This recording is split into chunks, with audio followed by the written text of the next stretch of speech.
Hey, what's going on, guys? Another episode of Unfiltered Garage. Today's a very special day. Today's if I don't do this, she's gonna kill me. So I'm just gonna put it out there. We're recording on July 18, which means that she sent me a script on and everything that my fabulous, she said more faithful, and she said outstanding, and most importantly, a stunning daughter is she's turning 17 today. So. I believe I cut. I hit everything that she sent me. So here it is. Happy birthday, Valentina. But today it is going to be an amazing day. Today we don't have Abner, which is makes it amazing. Abner is in Georgia. He's riding motorcycles up in Georgia in the summer. But we have someone really special today, and I'm just gonna give you a brief introduction. I met this guy through Facebook, and I saw him. We are in couple of Facebook pages together, and he's different. Everybody is, because he's not posting just Bible verses like in any other motorcycle, Christian motorcycle pages that are there. He's just posting him in action. And I saw that he was in Daytona.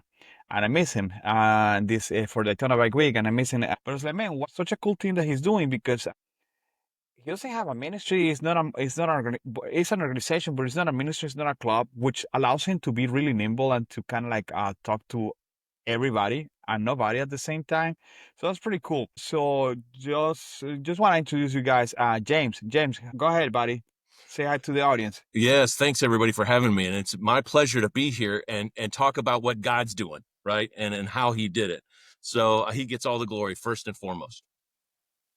That's awesome, dude. I always say to my guys, they say, hey, the glory and the honor is God's. The miles are yours, right? So That's right. because listen, yeah, God chose us to He chose to use you, so that's important, dude. And as we were discussing yesterday, yeah, it takes obedience. I can tell you the cemetery is full of Christians that have received a word from God, but nonetheless, they are just no, they don't execute on what God is telling them.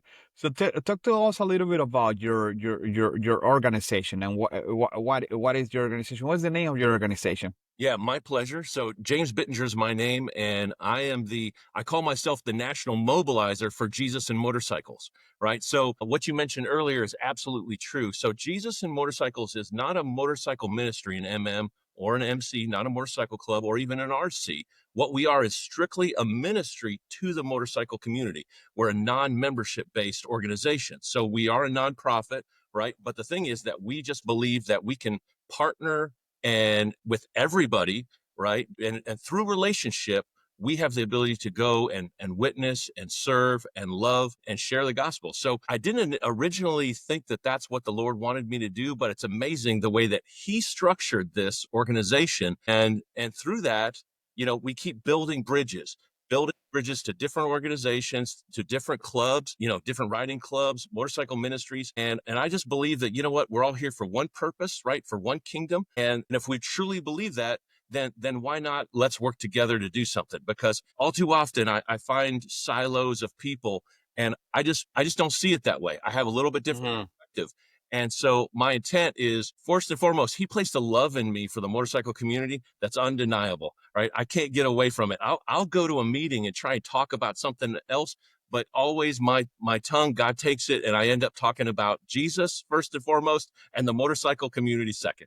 So I can't get away from it. Here it is. That is the calling.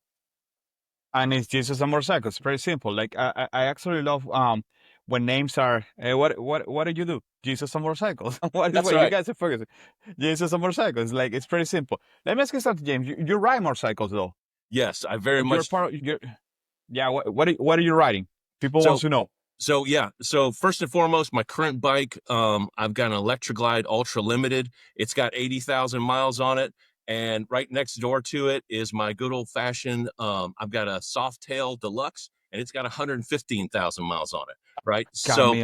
What year is this? The '06, and it's known through certain circles, right, as satin because it's satin black, right, and yeah. it's the old faithful bike. It's been around. It was an 88 cubic inch, and I blew the compression on the rear jug, and so I had the big 1550 big bore kit put on it, and so now it's a, what is that, a 94.5 or something like that, cubic inch. And it's just a really pretty bike with the white walls and stuff like that, you know. Yes, she's not meant to go fast. She's meant to just. She's a vibe. That's what it is. She's That's right. yeah. That's That's the whole exactly right. idea. Yep. And the other one is the trolley machine. That's awesome, dude. That's right. Can I ask you something? How long have you been riding? Uh, This is a great or question. you've A been great riding? I question. mean, you So have 87,000 yeah, miles yeah, on that one, yeah. so you've been riding for a So while. I started riding when I was in high school, and I actually traded my first motorcycle for a gun. It was a kind of a piece of junk, but that was 1992. So there was a That guy that had this old motorcycle in his barn, and I saw it, and I really wanted that. You know, I wanted to be a biker more. I wanted to be a hunter when I was in high school. So I said, "Hey, listen, I know you want my gun. I'm willing to, to give you that." So we traded, and so that's how the obsession began, and it's never left me. Right, I've always loved motorcycles, and not necessarily just Harleys or cruisers. But when I was in college, my buddy had a CBR 600 and that all the time, and that kind of stuff. I dabble a little bit in dirt bikes and stuff, but I don't have a whole lot. So even when I say Jesus and motorcycles can be anything on two wheels, right? So I believe that we can be all a part of it and sharing the gospel. That's awesome, dude. That's pretty cool. Listen, something that we're trying to do is that we're trying to, and this is a discussion that we have with Abner, and I say, hey, buddy, why don't we do the following? Why don't we? I mean, there's so many, and you and I, we were having this discussion internally, and I'm gonna repeat this discussion with a lot of people. Why don't we just open the floors and we just open the podcast for people that are doing things that we think are awesome, and but at the same time, pretty nimble and pretty organized. And James, I'm pretty adamant, and I preach: do not open your own, do not establish your own motorcycle club, do not establish your own motorcycle ministry. It is frowned upon. It's part of the culture. I'm an MC guy, so it's frowned upon. I'm just gonna, it's not the way to go. Prospects for someone and whatnot, but there are certain people, and we were discussing about this, and there's a caveat to that. I said, man, if God, not your ego, because we need to be really clear with that. If God is telling you, you need to open this, go ahead and do it. Don't hesitate. Forget whatever I said, forget whatever no one said, and just go ahead and do it. How do you, how do you, and please talk to our people here. How do you know it's not your ego and it's actually something that's coming from God, James? Yeah. How do you know it was a big? Because listen, I'm saying this with all the respect and the love that I have for your organization. I can tell it's an organization that is not ego driven at all. It's 100% from God. But how do you know it is not your ego and it's God? Well, Help us navigate that question. okay, so I'm going to answer that in three parts, and I'm going to give a tidbit of Go my for it, man. testimony as well. So Please. the first things first is the fact that I don't believe that my logo or my name needs to be on anything, right? And the thing is that if in a research type thing, if the Lord tells me to go to Myrtle Beach and serve alongside with other ministries there, and first things first, I don't want to believe exactly or think that I know how Jesus and motorcycles should serve in a certain area of group of people, of families, or those kind of things, because I don't want to duplicate what anybody else is doing. I really feel like God is telling me to be an asset to whomever, because everybody qualifies as the motorcycle community. That is who I am to serve, right? So in doing so, I'm like, I want to simply say, okay, God, open my heart, show me what I should do. So let me back up and give a little bit of testimony as well as how I got to where we are Please. today. And that will show you also the hoops and the stubborn heart that I had in exactly what you're saying. I don't want it to be about me. I don't want to start just something else, right? And so in my own testimony, I found myself in 2016 and 2017 in a really dark place in my life. All right. I was in the pit, and it was not a comfortable place, depression, all this kind of stuff. I had about 9 traumatic things happen in my life all at once within a 6-week period. I didn't know how to handle it. I just couldn't, right? And when you find yourself in that pit, I had been a Christian, but the thing is that the Lord definitely wanted to work in me and take the trajectory of my life in a totally different way. And this is where the motorcycle community came into play. And so I had a bike, and I said, I need something, God. I need you more than ever. I need this. And so I joined a motorcycle organization, and I started riding with those guys for 2 years. And it was just a fabulous place, A, to find brotherhood, right? And B, the thing is that while I was in that pit, I always tell this illustrated story because I had a doctor friend of mine walk by, and he would say, man, you're in a dark place, and let me write you a script. And I say, Doc, I don't need pills. I need just help out of the pit that I was in. Mm. And it's a spiritual pit, of course. And the thing is that, my pastor friend would walk by and he'd say, man, you're in a terrible place. Let me pray for you. And I say, Pastor, thank you for, what you're doing. Thank you for the prayer. But I got to get out of this pit. And I could not get out myself. Sure enough, guess what? One of the members of that motorcycle organization, when he saw me in the pit, he jumped in the pit with me immediately. And then I said, we're both stuck there. Now what are we going to do? He said, you don't understand. I was in a pit too, and we're going to claw out together. That man called me every day or texted me every day and said, what are you reading in the word today? And what are you focusing your mind on? That brotherhood, that hard accountability saved my life. And I owe it to that organization and to those men. And truly, even as a Christian man, I didn't know what brotherhood meant. So for me, that was a revolutionary relationship. And by the way, I didn't say that he was a good friend of mine, right? Right. And I Mhm. still could, I love them. I love them. But they didn't say that they were good friends of mine because I needed this hard accountability, and that kept me focused, and that restored my life, restored my faith. My marriage was restored, the relationship with my children, my own mind, right? Because it was so traumatic that I had PTSD and trauma and all that kind of stuff. And I had been in shock. It was so horrific. But through that, the thing is that God kept peeling pieces of pride off my heart. And, pride is layers, right? And so every time I would get free, I thought I was completely free, but I wasn't. Then he would take me deep and another layer would come off. So I rode with those guys for 2 years. And then God, I felt Was like that a Christian organization or not at all? it was a Christian organization. Okay, Yes, it got it. was. Yeah, it was a Christian MC. And they were a fantastic group of guys. I love them to this day, and I owe them my life. And the thing is that God opened up a door, and I was in denial for 8 months that I needed to move away from that organization. And sure enough, though, I finally did. He had to force my hand. And I said, okay, God, I'm listening to you.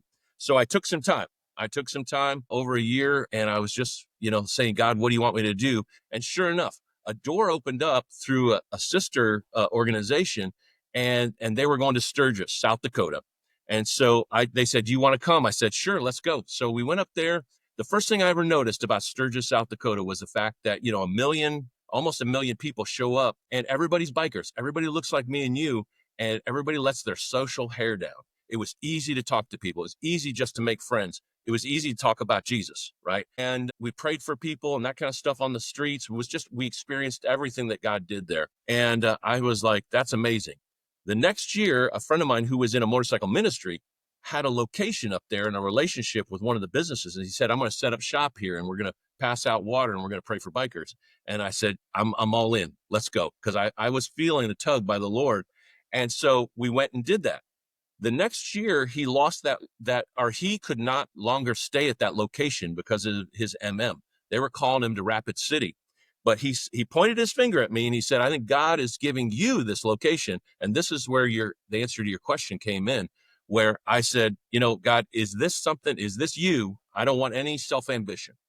I don't want it to be me. That's a dangerous place, right? Because I used to be the most selfish person in the world. And so I said, I don't want it to be me. I'm going to need several burning bushes, right? I'm going to need several Mm-hmm, mm-hmm. fleeces, Lord. And he did. Yes. He kept confirming over and over and over again. And the next scariest question I knew that I was going to pray was, God, if you want me to go, I'll do it. But is this a ministry? Is this something you want me to call, to start? And he once again confirmed it over and over again and said, yes, this is something that I have for you. And I said, well, God, I don't even know what to call it.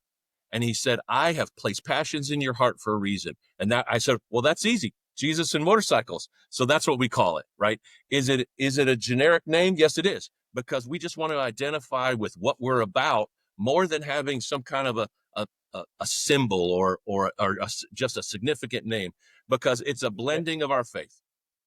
I see a pattern in your story, and I see a pattern in the organizations that I have heard. There are long-lasting organizations, right? Like no, the mom and pop. We call it. I can tell you from the MC world, so we're speaking the same language in here. We call it the pop-ups, right? So it's not a pop-up organization. So one of the patterns that I see and I hear in your testimony is a serious brokenness, right? Like I mean, and a diminishing of oneself, so God can do some work. And you mentioned that you were in the pit for a while. So that's something that I can see God did. But also I see some prayer time. I see you going into prayer and actually seeking for His answer. And I see fear, right? Because you mentioned that hey, the scary prayer that I pray was this. When and this is something that you're gonna notice when it's your ego. You don't have any of that. You don't have any. You don't have when it's your ego that is telling you to open your club. It's because you want to be the boss. It's because you don't want to. A couple of things that I see people want to open their own club because they don't want to prospect for no one. I take no crap for no one. But you are willing to do everything or anything, depending on what God was sending you, and you were just willing to surrender everything, right? So That's right. that's something that I captured in your testimony, and I appreciate that. I appreciate that you shared that with us. You have shared that with me previously, and I honestly think is one of the most wholesome testimonies and that I heard. Let me ask you something. What is your focus, guys? What if people were to ask what is Jesus of motorcycles do? Exactly what you guys do? What is your MO? What is your modus operandi? How do you guys minister to people? Yeah, absolutely. So one thing I have to say, you already mentioned a little bit, is the fact that, once a prospect, always a prospect. And that's how I minister to people, right?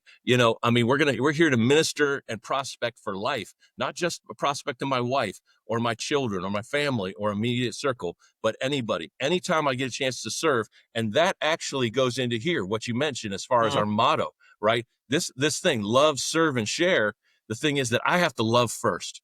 And what happened, I want to finish my testimony a little bit because it leads directly into this. So Go for it. when I went back to Sturgis, right, and we were up there in 2022, I have a 22 right here on my arm for a reason, right? Because the thing is that in the year 2022, while I was standing in the street passing out water to bikers, I had basically God audibly said, I've called you to these people, and I knew it was the motorcycle community.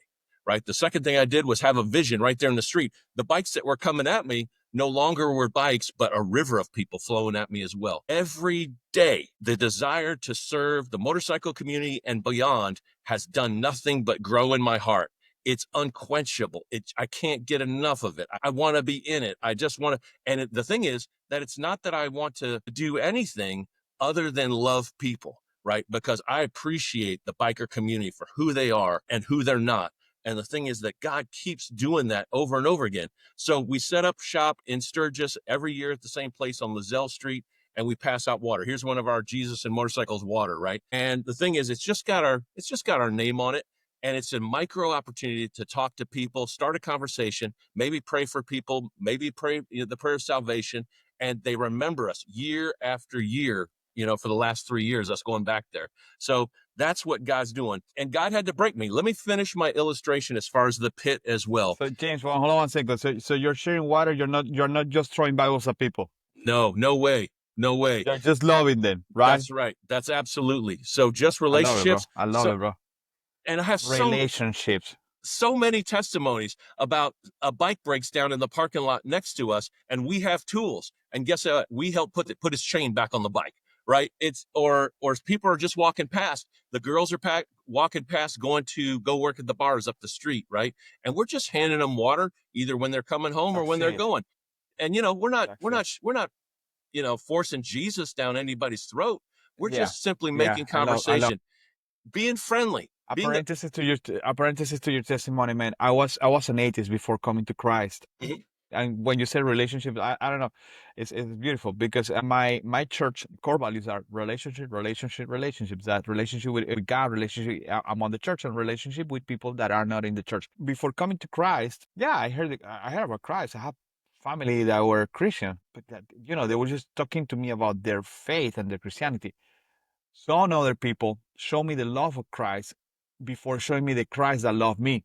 And that's exactly what you guys are Mhm. doing. And I absolutely love that. So I'm not going to interrupt you anymore. Just get super excited when you share your I testimony. I love it. said, bro, this is I awesome. love This is it. awesome. I Go love it. ahead, buddy. Well, I just feel spirit, right? And we're just excited, right? Yeah. It's an unction that's undeniable. I can't get enough of it. And so just last year, I tell that illustration about the pit all the time, right? And I did for a couple years because it illustrated things so well. And then the Lord tapped me, and he does this, right? The same way that my accountability, he taps me on the chest. And he says, there's something that you need to know about the end of that story, which you're not telling correct. And I said, what is it, Lord? He said, the truth is the old you died in that pit. The only thing that crawled Yeah, I out love was the that. new creation. That the only thing that came out of that hole was Wow. a new creation. So I cannot, who I used to be, with or without the beard, right? I can't shave it off and be who I used to be. I just can't do it, right? He's created a new creation to do what I've done today. And the thing is, it's like it just spreads. I was teasing. I could be at a business meeting like the other night, and business owners are there, and I just get a chance to talk to people. And for some reason, two young guys come up to me and they're like, "Oh yeah, you ride a bike?" And I'm like, yeah. And they got sport bikes, right? And we end up talking about Jesus and motorcycles and share the testimony. And it's like, it's a gravity, right? It's a thing. They sense the spirit, and you can't help but talk about Jesus. So it's been an amazing place. So Jesus and motorcycles, just to finish this, I have a supernatural love for every human being, right? The creation from the creator. And that leads me to serve. I'll serve them any way possible. That means if I need to prospect, right, anybody for any reason to help them, that's my calling, and that's what God's called me to do. And the share, it just leads me to share Jesus Christ. That's what I'm all about, right? The number one directive for Jesus and motorcycles is to share the gospel of Jesus Christ. We'll do that any way possible. We'll partner with anybody. We'll serve any way possible. There is no box in which I believe, he's called us to just operate or silo. And so if he wants to open doors, and most of the time that he does that through relational doors, just like you and me, right? We're just talking, but who knows what God will do tomorrow. And the thing is also, I serve the God of the universe. He can do anything he wants. And I believe in the fact that he can do the impossible. And so with that mindset, sky's the limit. I don't know what he wants me to do tomorrow. It's his, That's awesome, dude. it's his ministry, right? It's his ministry. And so it's not even mine, right? I'm just a steward of it. That's why I don't call myself even the president or founder, but the national mobilizer, to mobilize people, mobilize resources, and let's touch the motorcycle community for Jesus. Don't trigger me, dude, because I see pop-ups clubs or pop-up MMs, and that they have tabs, open tabs, open tabs, open tabs. So it's the chaplain, pastor, founder, co-founder, VP International.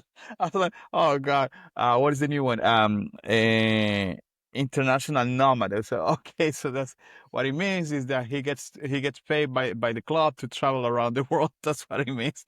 But anyhow, I'm not gonna go there. I promise I'm gonna behave. Let's focus on you. Let's don't talk about anyone else. Something that you said to me that it was interesting. I was like, man, this is revolutionary. This is different. You said, we do not have membership. We do not. We do not have membership. And I was like, hold on a second. So how did you recruit people? And you explain to me, please explain to me, and just wow these people that are listening to this. So Talk about that, man, and talk about the heart. You explained to me the heart. I was like, got it. That's yeah, why.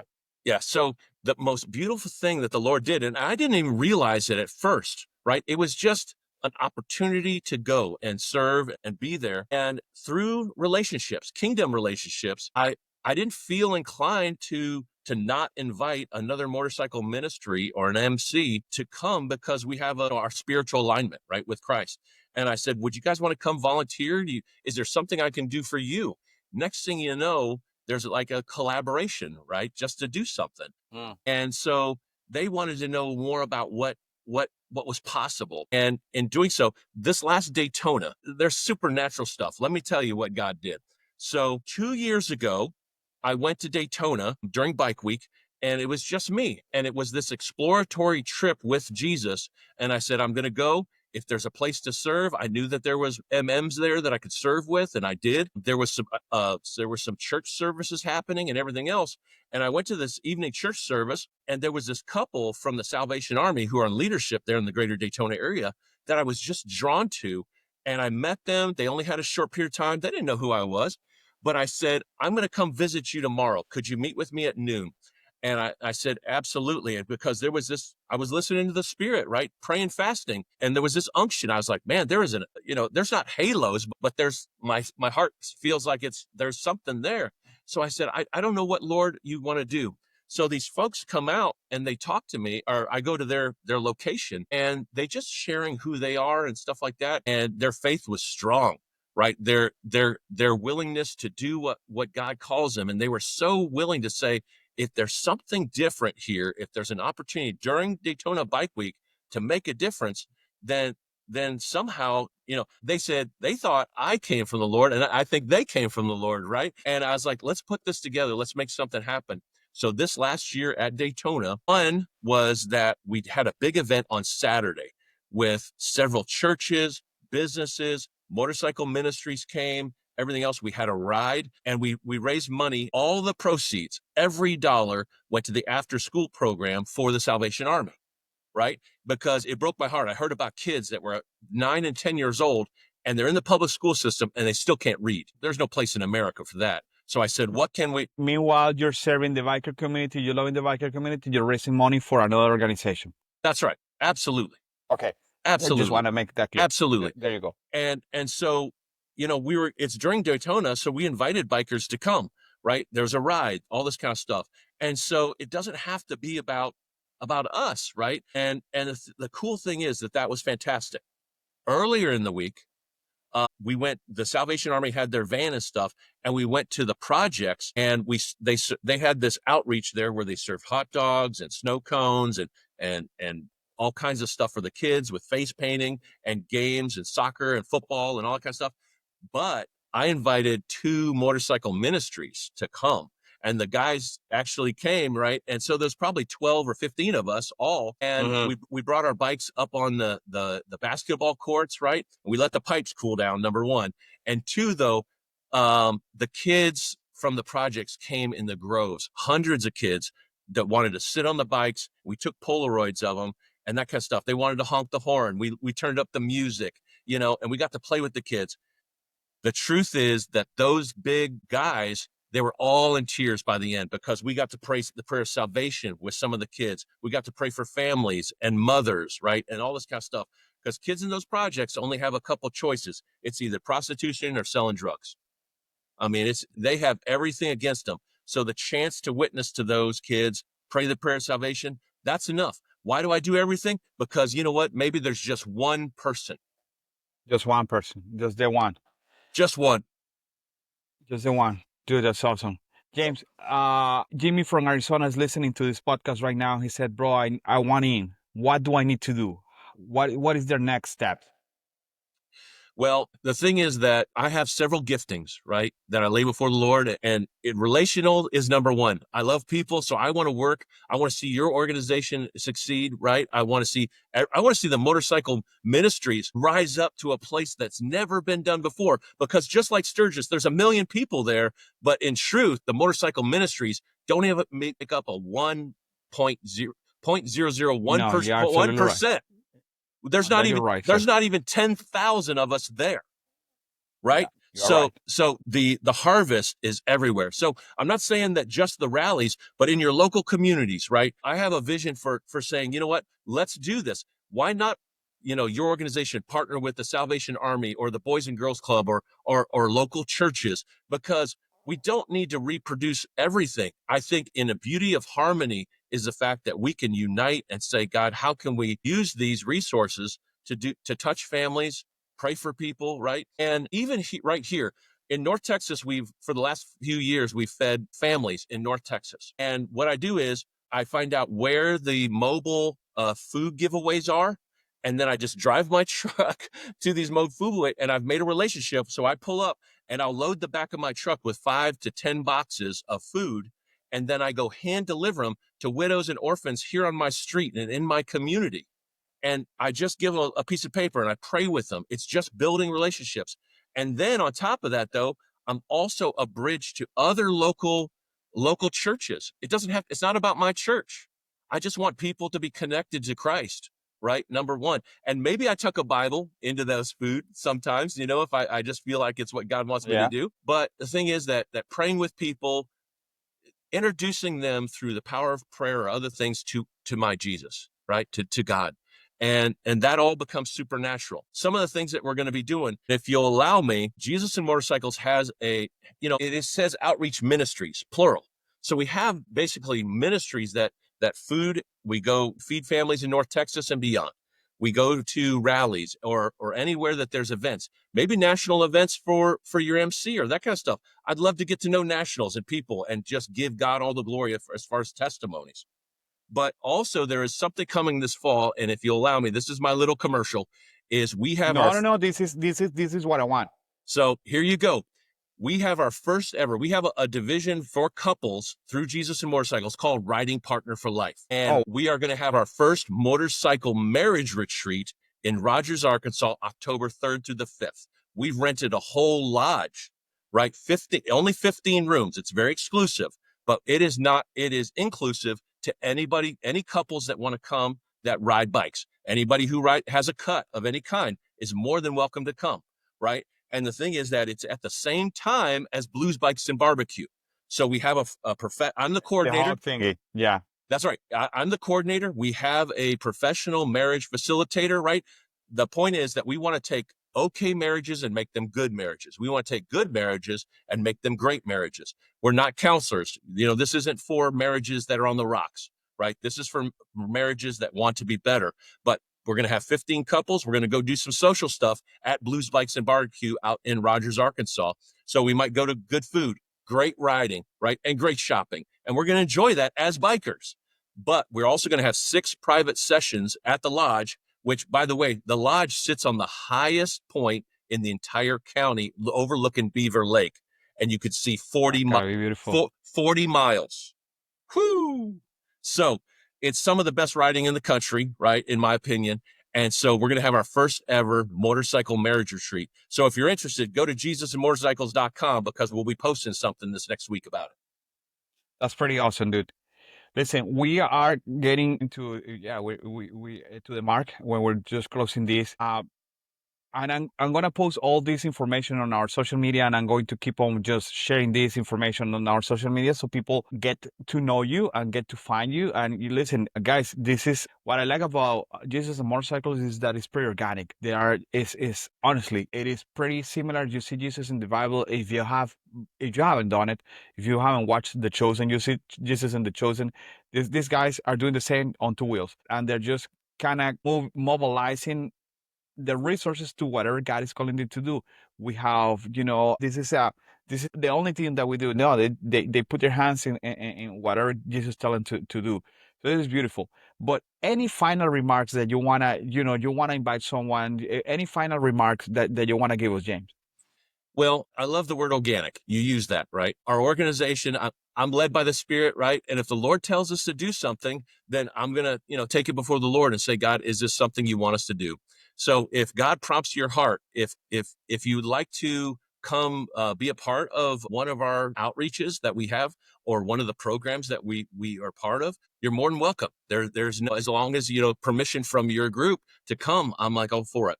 And so we want to serve the people. If God prompts your heart that there might be an organization that we need to partner with, then please contact us because sky's the limit. Who knows what God wants to do next? I'm just along for the ride and I'm ready to serve. Awesome, dude. Listen, audience, we are going to put all the not only his social media. I mean, he's pretty accessible. James is pretty accessible, and that's how that's the job of being accessible, not being motorcycle clubs. We're not that accessible. Pretty kind of oh my god, we're pretty exclusive. So quite the opposite. So I'm gonna put all the information in there. You're gonna find it on the podcast notes. You're gonna find it on YouTube, on the YouTube notes. You're gonna find it on Facebook, Instagram, and on TikTok. You're gonna find it all there. If you cannot reach out to James for any reason, reach out to us on Filter Garage. We're going to make the contact. We're going to make the connection. This is an awesome ministry. And by the way, they have one of the best looking logos that there is out there and the most meaningful logo. I can't tell it enough, bro. Like, I want the t shirt like there's no tomorrow, bro. So, Perfect. and by the way, I can wear the t shirt. Why? Because it doesn't say MMMC or anything like that. It's just completely 100% neutral. And I love that. I love that I can wear the t-shirt. I can go to any event with that t-shirt, and I just say, "Hey, this is not me, but this is James. You want to talk to him? This is the information." Anything else that you want to say before we close down? No, thank you for this opportunity. It's been a pleasure. No, dude. Just our relationship. Every time we talk, right? I'm just so grateful. And you know what? We're serving the kingdom, and it's a pleasure to be here. So I'm excited. Thank you, guys.